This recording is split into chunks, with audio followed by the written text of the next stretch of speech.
ligado? Aí, tipo assim, a gente tava conversando lá, aí eu falei assim, mano, eu jogo amanhã, bora. Eu taquei lenha na fogueira mesmo, foda-se. Aí todo mundo falou, não, eu posso. Quem que não pode? Aí o Rafa falou, eu não posso. Aí eu falei, por que, Rafa? Mas eu já sabia por quê, eu queria tacar lenha na fogueira, né?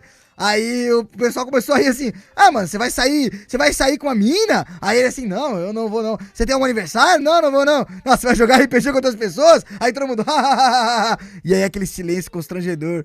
E aí eu rindo de fundo. Aí ele, que eu já tinha marcado há muito tempo. Mano, todo mundo ficou no chão, mano.